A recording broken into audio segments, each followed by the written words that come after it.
Let's welcome all of you here, the board, members of the media, people online, the minister, news officials. Obviously, we are here to plot the way forward from an experience of the last month that has rocked South Africa. And in that response, CSA has agreed to find a pathway forward, and the Transformation Committee under the leadership of Dr. Eugenia came up with the Social Justice and Nation Building Project, which she will then elaborate on later. Obviously, it emanates from the fragility that South Africa is currently experiencing, because as a custodian of cricket, it's never good to hear that our players from the past had such traumatic experiences. So the SJN project, by and large, is set up to hear, listen, heal, and restore a pathway going forward to full integration, to belonging, and a cricket South Africa that we will all be proud of. We do have with us, and later the Ombudsman will be unveiled, because we needed a third-party independent voice to guide us on the process of justice as fairness. So with that then, in summary, I will now call on our acting CEO, Ms. Kugandri Governor, to officially welcome those present and those online. I thank you. Good morning, everyone, and welcome. It is my privilege and absolute honor this morning to welcome you to the launch of the Social Justice and Nation Building Project that CSA has undertaken. Today, I would like to welcome our Honorable Minister Nathi Ntetwa, who is joining us online, and I would like to also welcome the honourable members of our board, the Board of Directors of Cricket South Africa, led by our acting president, Mr. Beresford Williams. I would also like to thank our members of staff and our members of the media. Finally, I think I would like, it would be amiss of me to not recognize our gracious host here at SASCOC, Mr. Patience Shekwambana. Thank you.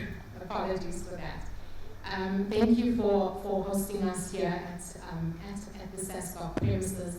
And to everyone that's joined us online, thank you very much in sharing your time with us as we see in a new era for cricket and cricket in South Africa. Without any further ado, I would like to welcome Dr. Eugenia Kula Amayao, who is going to speak to us further about her project and the project that we embark on. Thank you, Dr. Eugenia. I'll say Master of Ceremony and the CEO, the Honorable Minister joining us online, and unfortunately the Member of Parliament has the spouse sick today, and the colleagues from SASCOC, members of my board, my colleagues here. So this is a collective leadership project. You can see, we know the DG of the department is about to join us, and our executive members are here, and we're expecting members of the APG, and the most important is our SJN ambassadors. Because it's a Women's Month, allow me to say, Malibongwe! Igama lamakhosikazi Malibongwe! Ladies and gentlemen, during the special month of this August, which is a Women's Month,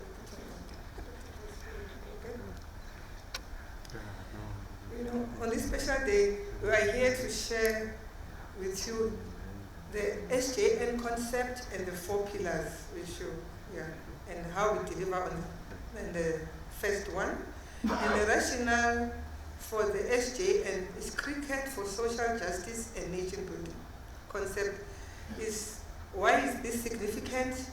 Not only for cricket, but for the entire nation. I'll say it without fear of contradiction. It's not only the cricketers who are contacting me, it's mothers of cricketers, it's aunties of cricketers who are saying, what are you doing? You know, so this is a national project. And then in July, we did announce that there will be a delivery of the pillar one of the 4 pillars. The 4 pillars is the ombudsman coming with engaging, which is a continuous process to engage, heal, and restore those who were affected by the injustice of the past in cricket. And the 3rd pillar is the restoration fund. I hope you can trust that we deliver on that. And I had the finance minister next to me of the board, you know, but funds will be raised for that. And the last one, we need to engage on DIPS, diversity, inclusion, and belonging, concept training. So we announced that, and here we are on this day launching the Office of the Ombuds. We are launching this office, we are launching the hotline, which the number will be shared, including the auxiliary other services linked to that office, the website and email addresses.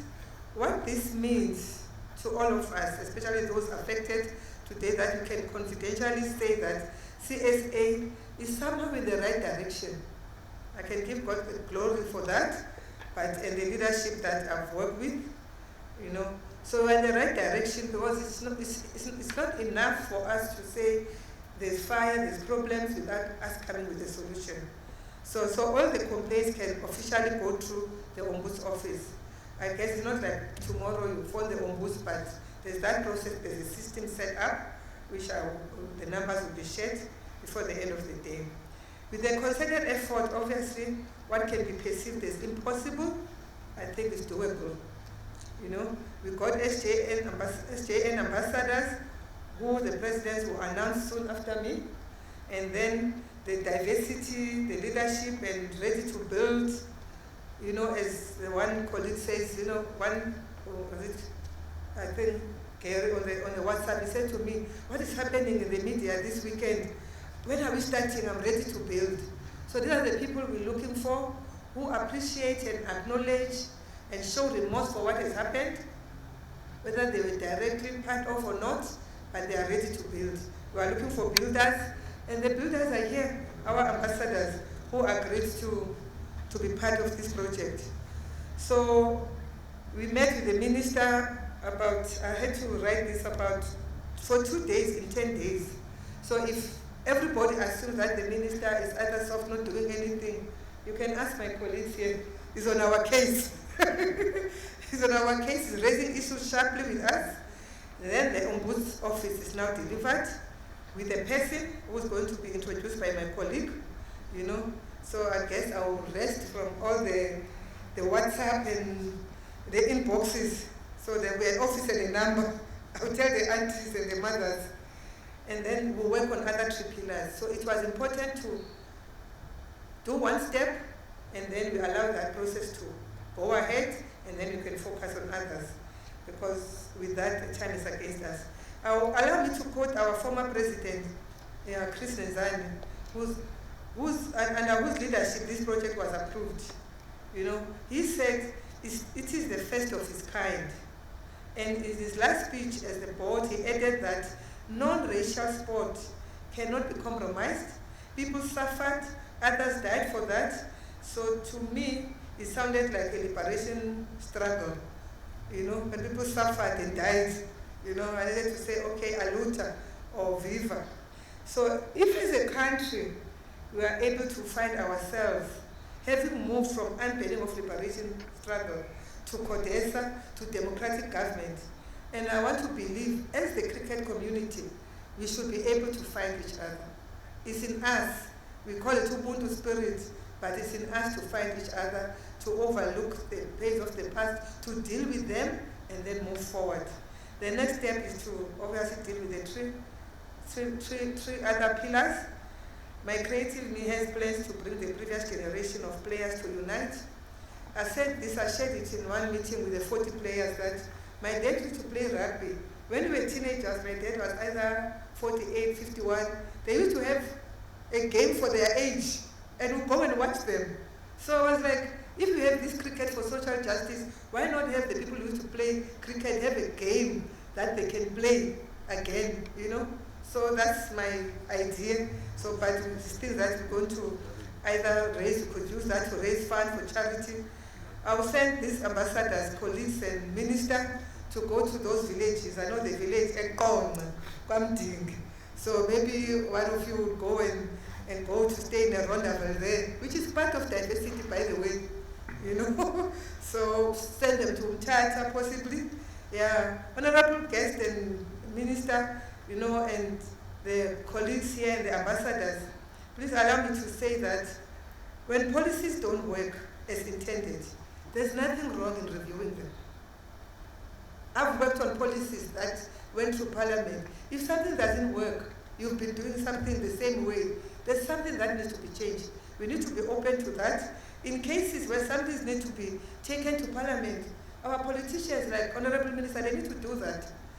As a new person, I know there's EPG, and as a parent, as my children love cricket, we want to see change in the field. If it's not there, you can come with a document that says, no, we've developed this, there's an EPG. If EPG has to be reviewed to deliver the desired results, let it be. That's my personal view. And then also the scorecards, whether they've intended this, I've also heard that some scores can be changed, targets can be changed. Maybe it's those allowed changes that have made us to be here. And the last point is that funding will be required, obviously, for facilities. We're looking to go into rural areas. Once there's SJN dealing with legacy issues, the transformation business, the usual transformation, Max Jordan is still the executive for the transformation. That business will continue, obviously, with a bit of some catalyst from the members and catalyst from even the ambassador and all other stakeholders. And I can tell you from our ombudsman, which we hear about, so it might not be business as usual. So all of us are ready for that. So we need former players to assist us in the journeys, to go to areas where the cricket needs to be played and it's not there, you know. And there are serious issues that are said about others who, you know, issues of that have revealed in the media, be it match fixing. Those things need to be addressed. I'm happy that the former president says that if we see that there were flaws in the system, then they can be opened. I understand now the even consultation around those things. We cannot be hearing issues from Robert Marawa, and as an authority, as a board, we do nothing about those. So it's very important that we take those.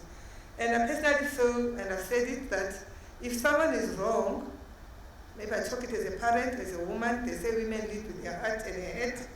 If you are wrong, it shouldn't be a death sentence. You know, there should be a way. I read somewhere in the paper, whether it was Sri Lanka or Bangladesh, where someone had a 3-year sentence, it was reduced to 18 months.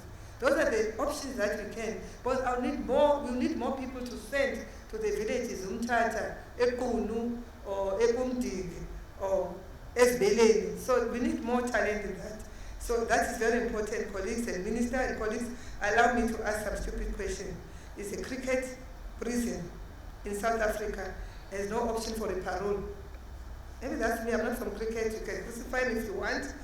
Then the last, now I know I might be criticized for this, but to me, that's a question I'm asking. I've asked maybe the first few days I was at this board. And as a transformation chair, we will need every resource in township and villages for SJN to succeed. We cannot do it in the closed boardrooms. We need the ambassadors and many others. This is just the first group of them. Those who joined us online and those who could not join us.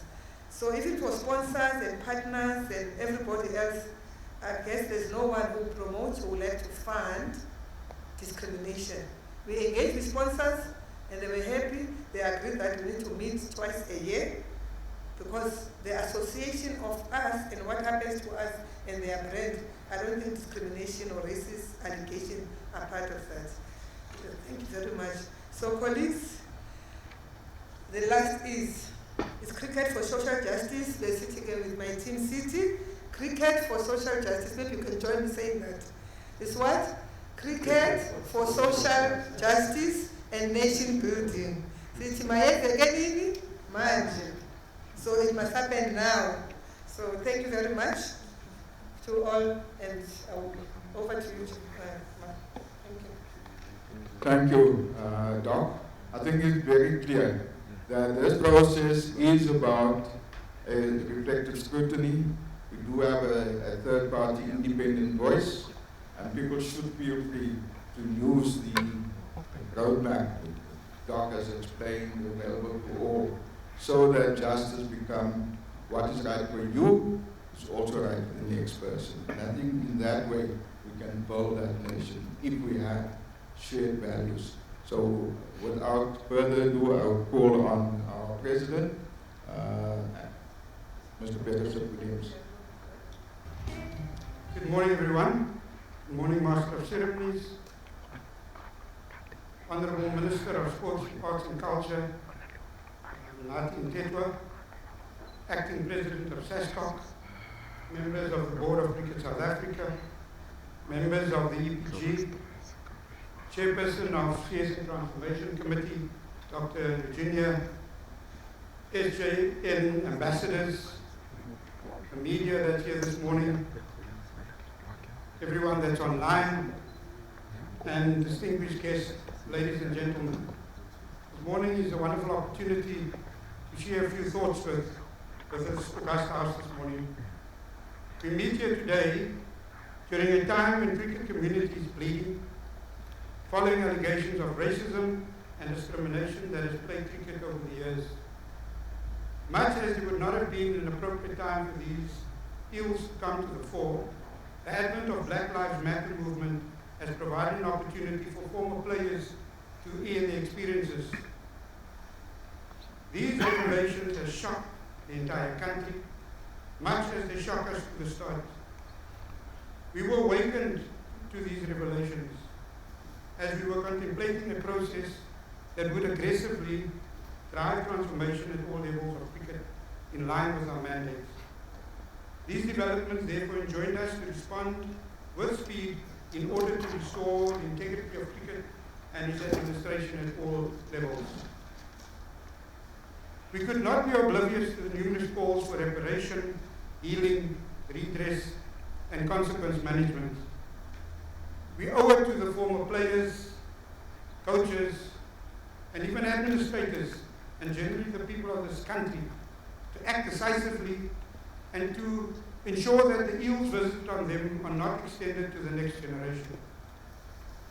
We owe it to the nation, the cricket-loving community, and all our stakeholders with a tacit demonstration of our willpower and competence to drill to the annals of this matter and extricate from our midst any vestiges of racism and discrimination that threaten the hard work we achieved in uniting the nation through the beautiful sport of cricket.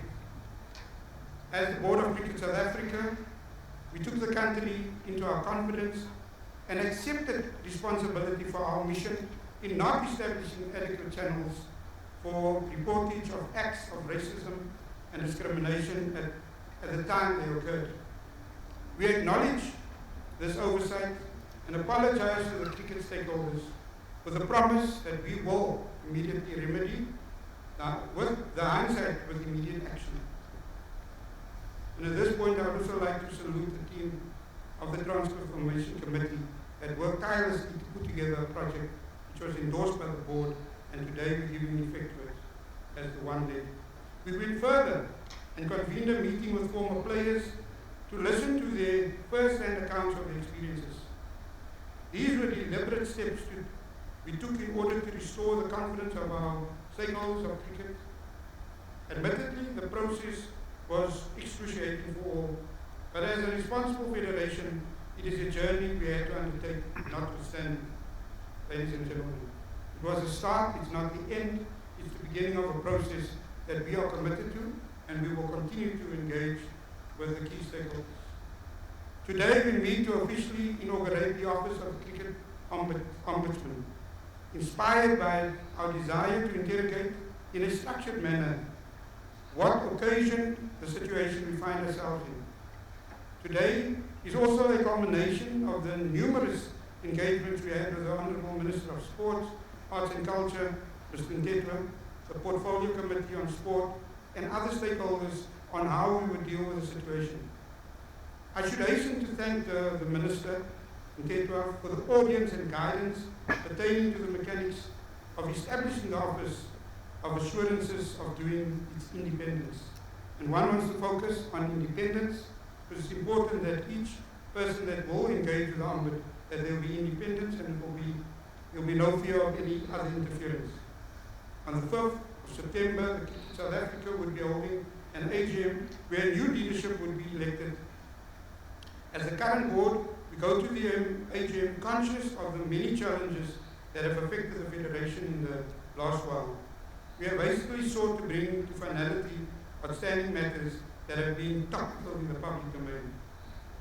We go into the AGM aware that the image of CSA needs refreshing with accounts of high performance, stable administration, and established office of the Cricket Ombudsman that has requisite powers to correct the wrongs of the past, achieve healing, and set in motion a new terrain of restoration. Today, I can boldly say that despite the challenges that CSA has endured, we are committed to a new path anchored on the mandate that we have to see through. We are aware of the ledges of history, which judge us harshly. If we were to fail cricket in South Africa at a critical juncture, when it needs our decisive leadership, the establishment of this Office of Cricket Ombudsman is but come of the legacies through which our commitment to a transparent, inclusive, and racism and discrimination-free cricket is manifested. So I'd just like also to start concluding, to also acknowledge and thank our ambassadors. I want to say salute you for accepting the role as an ambassador. It's important, it's critical that you will invest your time to not only influence, but also to nurture, to mentor, to share, and to continue to give back, because you've done it for many years. You've performed with great aplomb for our country, you've served our country, and with this role you can give back and continue to make a difference in your community, in the village. And as we all know, it takes a village to raise a child and to develop that child for the children within that space. So I wanted to say thank you very much for agreeing to that. And I just want to mention Kevin Lorraine, Chandray, Gary Kirsten, Lance Kruzner, Marsha Letson Sohola, Nolo, Mikaya, Ntini, Jeffrey Toyana, and Mondi Sinteki. From all of us, we want to say thank you. We wish you well in that role, and we have full confidence that you will continue to make a difference in the lives of our children and our community and our country. Thank you very much.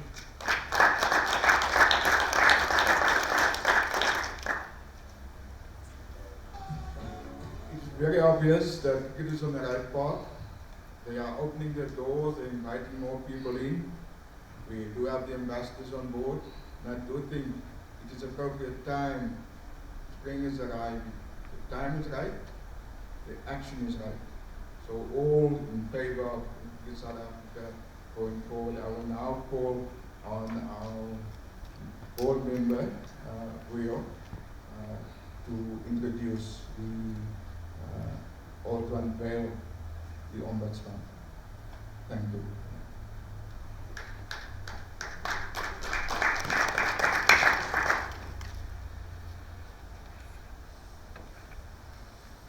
Good morning, ladies and gentlemen, and all protocol observed.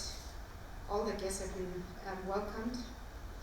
Allow me to introduce the person who will be occupying the office of the Ombuds at CSA. I'm not going to be able to do justice in terms of his CV because we need a whole day, so I will give you a sneak preview. He has personal experience in justice himself and was imprisoned in 1976. However, he utilized this time to study through UNISA and obtained a BProc and thereafter LLB and LLM and other qualifications. He has utilized his education as an attorney, as an advocate, acting judge, and as an academic. As an academic, he has lectured at University of Transkei, Stellenbosch University, University of Connecticut, and many others. He has also published interesting book chapters and articles, such as The Uses of Truth Commissions, Lessons for the World. Can Truth Commissions in Africa Deliver Justice? A case study in Sudan. Apart from his vast diverse experience in law, he possesses the necessary maturity and resilience to see through the agenda of transformation in South Africa, and he has participated in a number of commissions.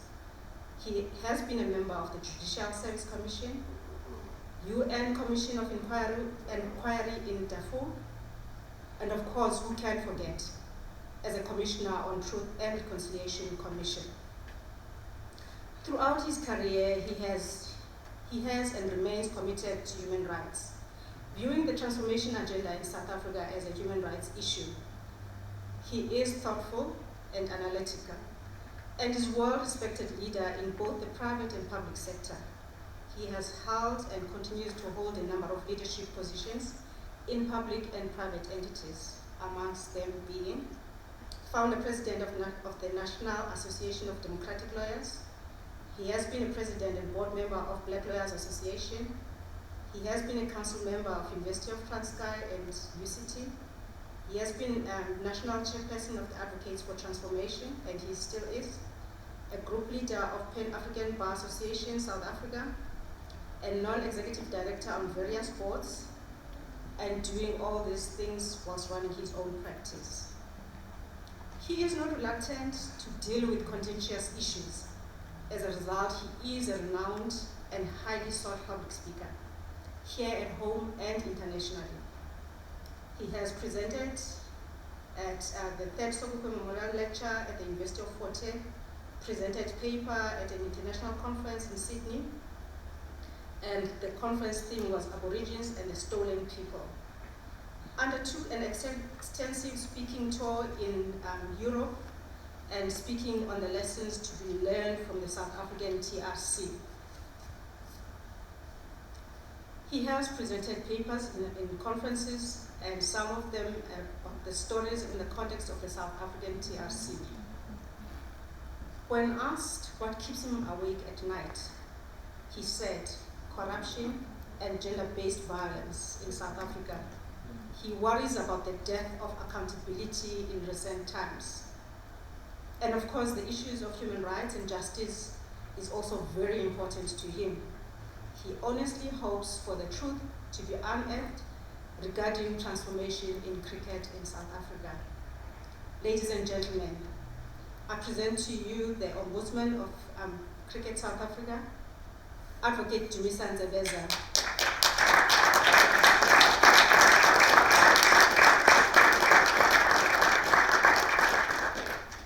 His experience would bring gravitas and substance to the CSA transformation of the Ombuds Office. I thank you.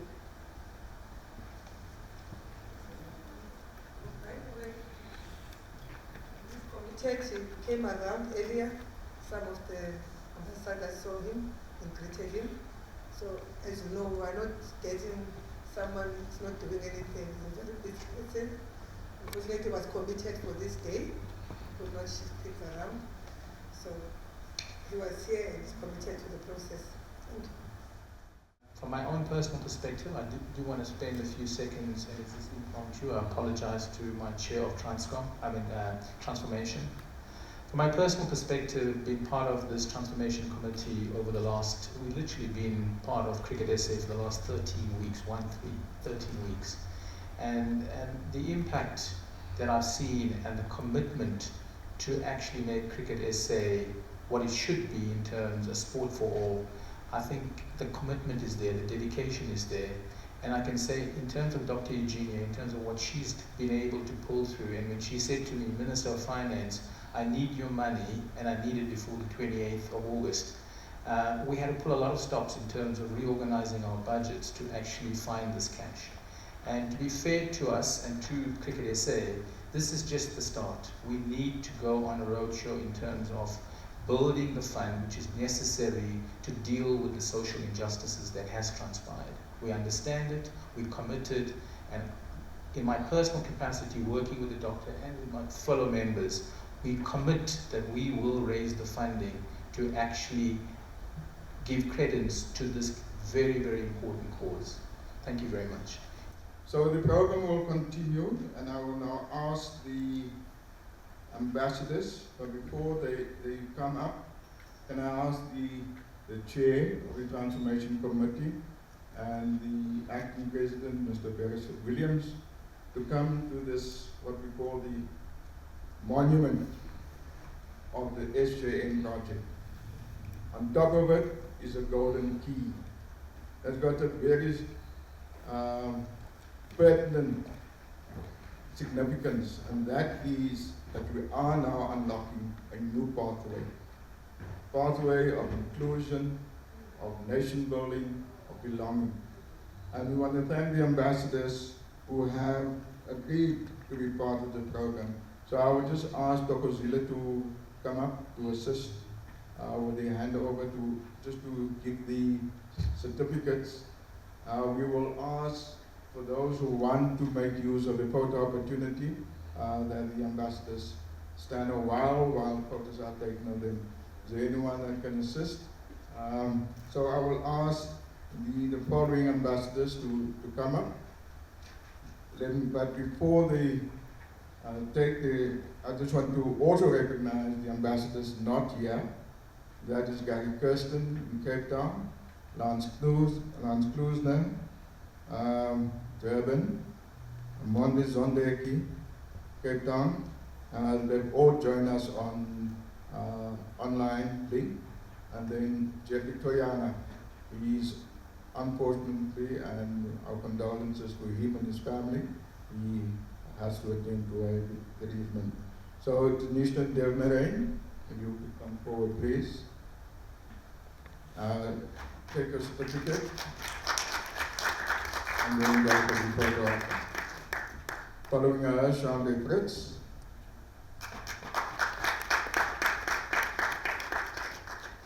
And then a pioneer of women's cricket, Nolu Babalo Mzunzu.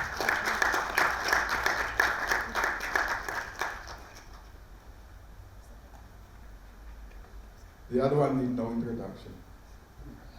In the Express.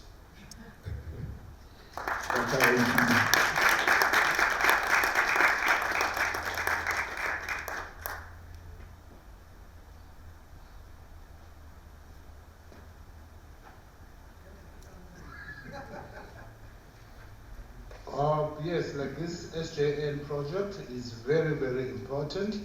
Our cricket is in big trouble at the moment, and I think it's important that we sit down and we talk about things. I mean, we've got experiences from the past, and talk about them, and then hopefully we can find a way forward.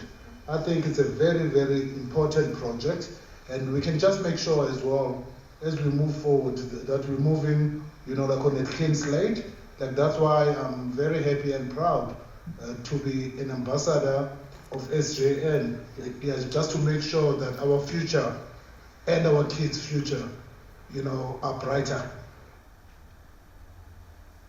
To fight for what's right and equal opportunities. I think it's massive in sport and in life in general. So yeah, I'm really pleased to be part of this and one of the ambassadors. It's just a massive, massive honor.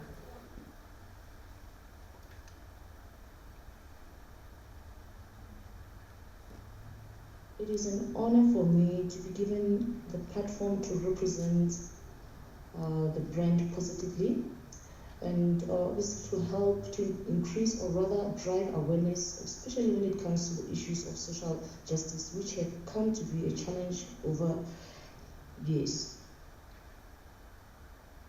I'm very happy firstly to be an ambassador. Obviously we're trying to find solutions and how we can all come together and try to make cricket the better sports for all and to have equality irresponsive of who you are, where you come from, so that everybody can enjoy the game and feel like they're all part of the game itself. And this project has a potential to make difference to building an inclusive, diverse culture in our sport and open doors to those who are deprived opportunities to add value to the sport and the various aspects besides playing field.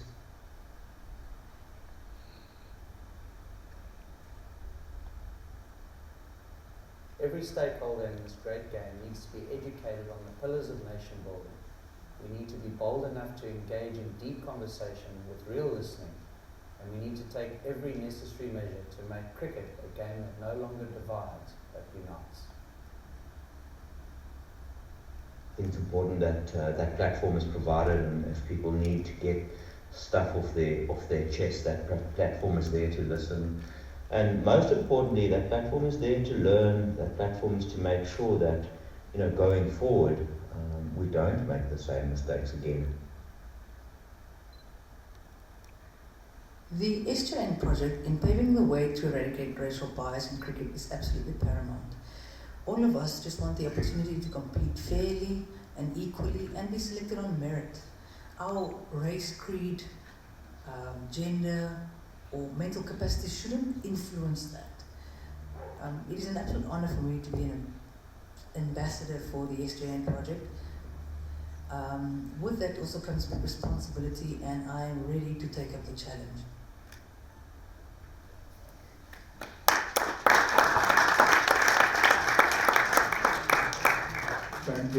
Thank you very much, Mr. Acting President and Chair. Now, there are 2 items left on. You may have your seats, ambassadors. Marsha. Oh, Marsha. Okay. No wonder you are more often a 12 man than not.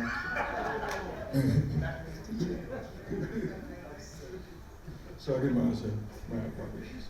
But welcome.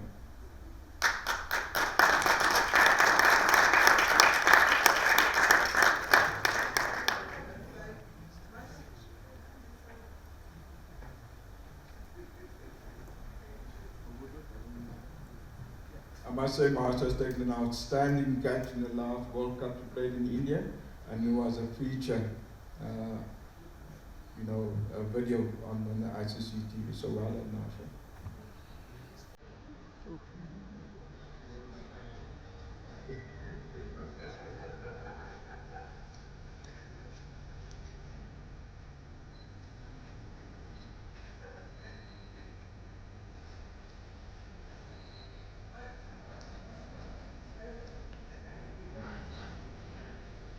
We're just waiting on the photographer to finish.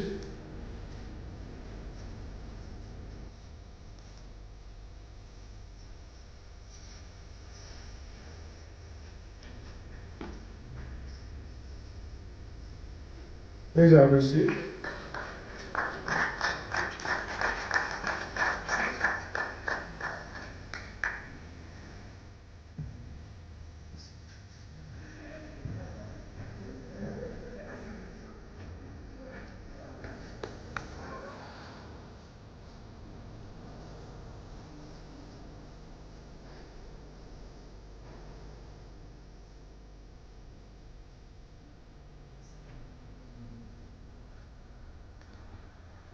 Dancing is one of the key issues for this nation. So thank you for that dance music, because we need always to celebrate good things that happen around us.